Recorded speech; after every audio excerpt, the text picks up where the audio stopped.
waxaan rabaa inaan mataqaanaa uga mahad celiyo ergeyga gaarka ah ee madaxweynaha jamhuuriyadda federaalka Soomaaliya mudane Cabdiraxmaan Cabdishakuur oo wakiil u yahay walaalkii Salwa runtii shaqo adag ay soo qabteen xilli adag oo dalku u baahnay u kaceen waana ku mahadsan yihiin xilligaani lama arkeen ama deeqdaana soo ma gaarteen haddaysan iyagu xilli hore aysan arrintaasi u guntan lahayn oo ku mahadsantihiin ergeyga oo ku mahadsan yahay waxaa aad u mahadsan wasiirkayna annagu raashinkan yaroon la wareegnay waa wax yaroo ka mida dadka Soomaaliyeed dhibaatada haysato dhib weynaa la soo sheegayaa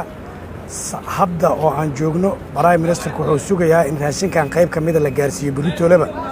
waddanka qaybihiisa kala duwan waa dareemi kartiin howlaha ka jiro iyo culays ka jiro waxaan ilaahay ka rajaynaynaa inuu abaarta ilaahay ummadda ka soo saaro oo dhibkan laga baxo annaga insha Allah haddii ilaahay yiraahdo waxaan meesha u nimiday wada shaqayn oo aan la shaqayno haddii ilaahay yiraahdo qaybta ergiga oo annaga aan noo soo qaaraami lahaa oo hawsha kore ka wado iyo annaga iyo hoos ka wadno wada shaqayn buuxdaan dhex martay soo dhawow